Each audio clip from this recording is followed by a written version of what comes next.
முக்கிய செய்திகள். தானே புயல் சேதங்களை கணக்கெடுக்க வருகிறது மத்திய குழு. கடலூர், புதுச்சேரியில் ஓரிரு நாளில் ஆய்வு.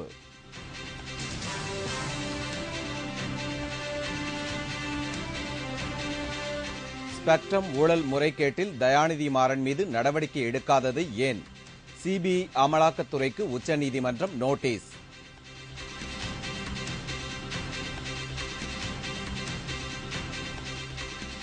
லோக்பால் மசோதாவை நிறைவேற்ற நாடாளுமன்ற சிறப்பு கூட்டத்தை கூட்ட வேண்டும். குடியரசுத் தலைவரிடம் பாஜக வலியுறுத்தல்.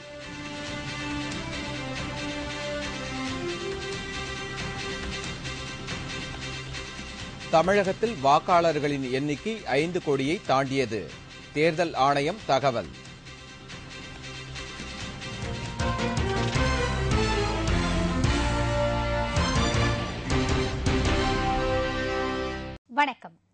வணக்கம். விரிவான செய்திகள். தமிழகம் மற்றும் புதுச்சேரியில் தானே புயலால் பாதிக்கப்பட்ட பகுதிகளை நேரில் ஆய்வு செய்து சேதத்தை மதிப்பிடுவதற்கான குழுவை மத்திய அரசு அமைத்துள்ளது. தமிழகம் மற்றும் புதுவையில் தாண்டவமாடிய தானே புயலால் பல ஆயிரம் கோடி ரூபாய் அளவிற்கு கடும் சேதம் ஏற்பட்டுள்ளது. கடலூர் மாவட்டத்தில் ஏற்பட்ட பெருத்த சேதத்தால் வீடுகளை இழந்து மக்கள் பசியும் பட்டினியோடு குடிநீர் கூட இல்லாமல் பரிதவித்து வருகின்றனர். மேலும் விவசாய நிலங்களை பதம் பார்த்த தானே புயலால் இன்னும் 20 ஆண்டுகளுக்கு தலை தூக்க முடியாத அளவிற்கு விவசாயிகளின் வாழ்வாதாரம் கேள்விக்குறியாகி உள்ளது. இந்த நிலையில் இதுவரை புயல் குறித்து வாய் திறக்காத மத்திய அரசு தற்போது சேதத்தை கணக்கிட குழு ஒன்றை அமைத்துள்ளது. மத்திய உள்துறை அமைச்சக அதிகாரிகள் தலைமையிலான இந்த குழுவில் வேளாண்மை, கால்நடை பராமரிப்பு, குடிநீர், மின்சாரம், சாலை போக்குவரத்து மற்றும் நெடுஞ்சாலை, ஊரக மேம்பாடு ஆகிய அமைச்சகங்களைச் சேர்ந்த பிரதிநிதிகள் இடம்பெற்றுள்ளனர். தமிழகம் மற்றும் புதுச்சேரியில் புயல் சேத பகுதிகளை இந்த குழு விரைவில் ஆய்வு செய்யும் என்று மத்திய அரசு அதிகாரப்பூர்வமாக அறிவித்துள்ளது. 2G ஸ்பெக்ட்ரம் முறைகேடு வழக்கில் முன்னாள் மத்திய அமைச்சர் தயாநிதி மாறன் மீது நடவடிக்கை எடுக்காதது குறித்து பதிலளிக்குமாறு சிபிஐ மற்றும் அமலாக்கத்துறைக்கு உச்சநீதிமன்றம் உத்தரவிட்டுள்ளது. 2G ஸ்பெக்ட்ரம் ஒதுக்கீடு முறைகேடுகளில் தொடர்பு இருப்பதாக முன்னாள் மத்திய அமைச்சர் தயாநிதி மாறன் மீது சிபிஐ குற்றம் சாட்டியதை அடுத்து அவர் தனது பதவியை இழந்தார்.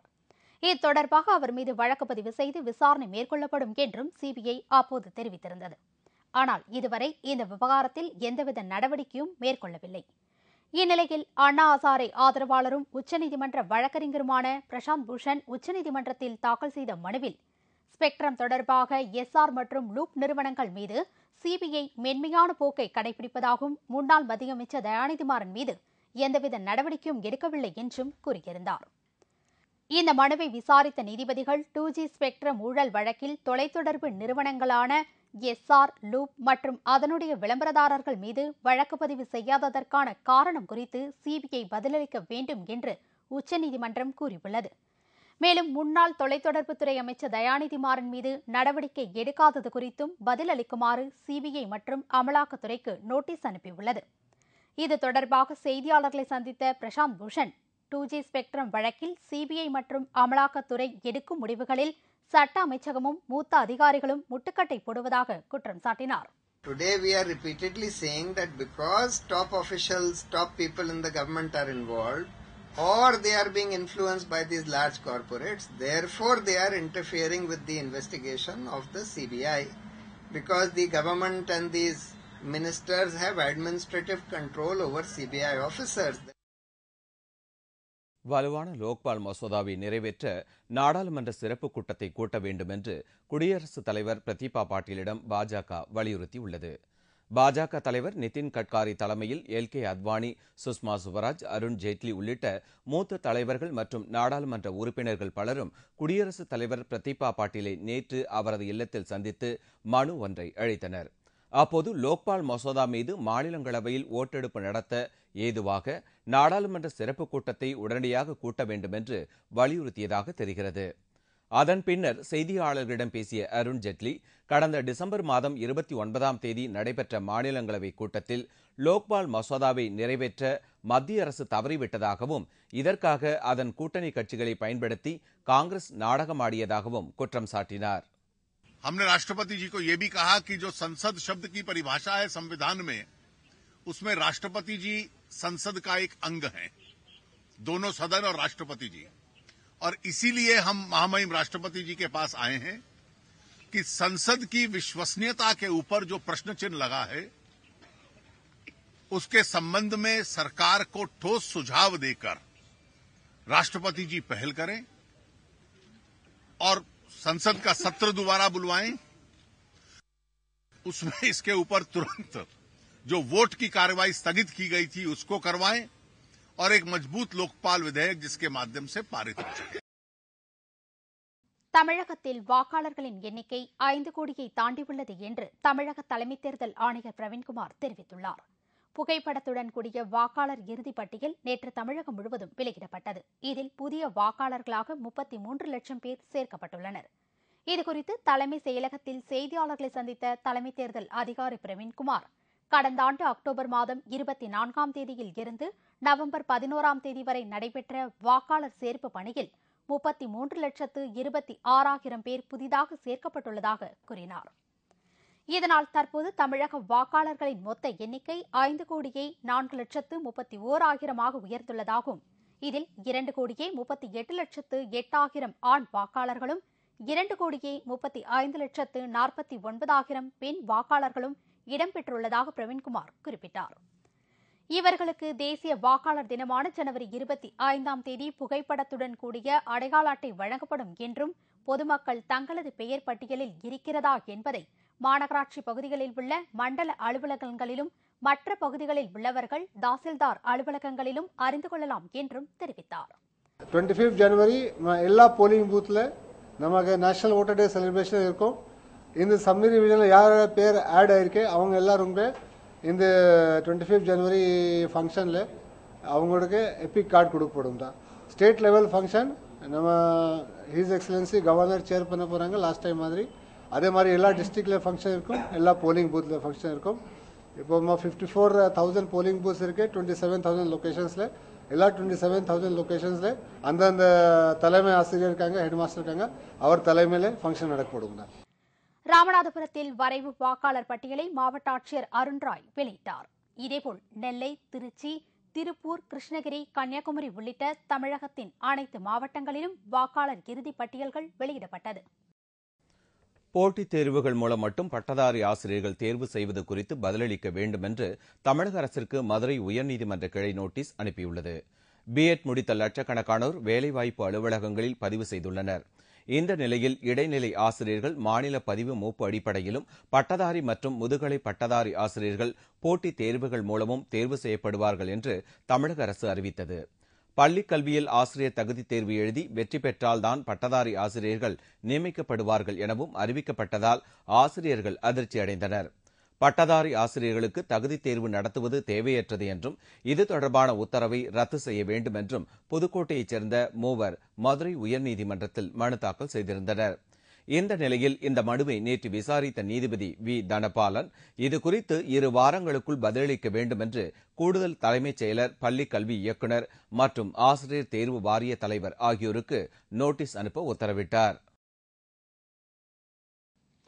உத்தரப்பிரதேசம் உள்ளிட்ட 5 மாநில சட்டமன்ற தேர்தலில் வெற்றி பெறுவோம் என்று பாஜக நம்பிக்கை தெரிவித்துள்ளது. உத்தரப்பிரதேசம், பஞ்சாப் ஆகிய 5 மாநிலங்களில் சட்டமன்ற தேர்தல் தேதி அறிவிக்கப்பட்டதால் காங்கிரஸ், பகுஜன் சமாஜ், பாரதிய ஜனதா உள்ளிட்ட அனைத்து அரசியல் கட்சிகளும் தீவிர தேர்தல் பிரச்சாரத்தில் ஈடுபட்டு வருகின்றன. இந்நிலையில் சத்தீஸ்கரில் செய்தியாளர்களை சந்தித்த பாஜக மூத்த தலைவர் அஜித் ஜவ்டேகர், உத்தரப்பிரதேசம் உள்ளிட்ட 5 மாநில சட்டமன்ற தேர்தலில் பாஜக அமோக வெற்றி பெறும் என்று நம்பிக்கை தெரிவித்தார். इस साल का जायजा जब आदमी लेता है तब वो समझता है कि 10 साल बीजेपी के अच्छे थे और ये 10 साल बहुत एक दुस्वप्न जैसे थे, और इसलिए हमें इस बार पूरा भरोसा है कि वी विल इमर्ज और एक बड़ी लंबी छलांग हम लगाएंगे. முன்னதாக ஊபி மாநிலத்தில் போட்டியிடும் 77 தொகுதிகளுக்கான பாஜக வேட்பாளர்கள் பட்டியலை அவர் வெளியிட்டார். கடலூர் மாவட்டத்தை பேரிடர் மாவட்டமாக அறிவித்து நிவாரணப் பணிகளை துரிதப்படுத்த வேண்டும் என்று மதிமுக பொதுச் செயலாளர் வைகோ வலியுறுத்தியுள்ளார். தானே புயல் பாதித்த கடலூர் மாவட்டத்தின் பன்ருட்டி, அம்மாப்பேட்டை, மேல்மாம்பட்டு மற்றும் கடாம்புளியூர் பகுதிகளில் வைகோ ஆய்வு செய்தார். பின்னர் செய்தியாளர்களிடம் பேசிய அவர், புயல் பாதித்த முந்திரி மற்றும் பலா ஆகிய மரங்களை அகற்ற ஏக்கர் ஒன்றிற்கு 15,000 ரூபாயை தமிழக அரசு உடனடியாக வழங்க வேண்டும் என்று கேட்டுக் கொண்டார். மேலும் நிர்வாக காரணங்களை கூறி காலம் தாழ்த்தாமல் கடலூர் மாவட்டத்தை பேரிடர் மாவட்டமாக அறிவித்து நிவாரணப் பணிகளை துரிதப்படுத்த வேண்டும் என்றும் அவர் வலியுறுத்தினார். வீடுகளை இழந்திருக்கிறவர்களுக்கு கான்கிரீட் வீடுகள் கட்டி கொடுப்பதற்கு, அவர்களுக்கு நிவாரண தொகையாக அதற்கு நிதி உதவியை நேரடியாக அரசாங்கம் அவர்களுக்கு உடனடியாக செய்ய முன்வர வேண்டும். நெய்வேலி நிலக்கரி நிறுவனம் லாபத்தில் இயங்குகிறது தொழிலாளர்களினுடைய உழைப்பினாலே. இங்கு பல லட்சக்கணக்கான மரங்கள் சாய்ந்து விட்டன. தொழிலாளர் குடியிருப்புகள் பாதிக்கப்பட்டிருக்கின்றன. அதற்கு நிவாரணம் தர வேண்டும். ஒப்பந்த தொழிலாளர்கள் குடியிருப்புகளுக்கும் நிறுவனமே அந்த செலவை ஏற்று உடனடியாக அந்த நிவாரணத்துக்கு ஏற்பாடு செய்ய வேண்டும். இதைத் தொடர்ந்து புதுச்சேரி மற்றும் காரைக்காலில் புயலால் பாதிக்கப்பட்ட பகுதிகளை பார்வையிட்ட வைகோ, நிவாரணம் வழங்க மாநில அரசு கேட்கும் நிதியை மத்திய அரசு வழங்க வேண்டும் என்று கூறினார். தூத்துக்குடியில் பெண் மருத்துவர் சேதுலட்சுமி படுகொலை சம்பவத்தை கண்டித்து தமிழகம் முழுவதும் அரசு மற்றும் தனியார் மருத்துவர்கள் நடத்திய வேலைநிறுத்த போராட்டத்தால் மக்கள் பெரிதும் அவதிக்குள்ளானார்கள். மருத்துவர்களுக்கு உரிய பாதுகாப்பு வழங்க கோரி தமிழகத்தின் பல்வேறு இடங்களில் நேற்று முன்தினம் அரசு மருத்துவர்கள் வேலைநிறுத்தத்தில் ஈடுபட்டனர். இவர்களைத் தொடர்ந்து தனியார் மருத்துவர்கள் நேற்று பணிகளை புறக்கணித்துவிட்டு அமைதி பேரணி மற்றும் கண்டன ஆர்ப்பாட்டத்தில் ஈடுபட்டனர். இதனால் கடந்த 2 நாட்களாக ஏராளமான நோயாளிகள் மிகுந்த சிரமத்திற்கு ஆளாகினர். கோபிச்செட்டிப்பாளையத்தில் மருத்துவர்களுக்கு பணி பாதுகாப்பு வழங்க கோரி அரசு மருத்துவர்கள் 2வது நாளாக கருப்பு பேட்ஜ் அணிந்து வேலைநிறுத்த போராட்டத்தில் ஈடுபட்டனர். இதேபோல் கோபி மற்றும் அதை சுற்றியுள்ள பகுதிகளைச் சேர்ந்த தனியார் மருத்துவர்களும் அடையாள வேலைநிறுத்த போராட்டம் நடத்தினர்.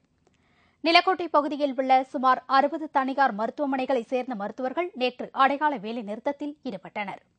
இதேபோல் வேலூர் மாவட்ட ஆட்சியர் அலுவலகம் எதிரில் அரசு மற்றும் தனியார் மருத்துவர்களும் இணைந்து ஆர்ப்பாட்டம் நடத்தினர்.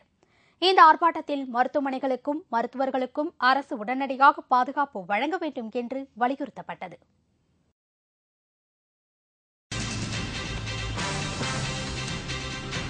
அதிமுக பிரமுகர் வீட்டில் 40 லட்சம் ரூபாய் கொள்ளை, மர்ம நபர்களுக்கு வலைவீச்சு.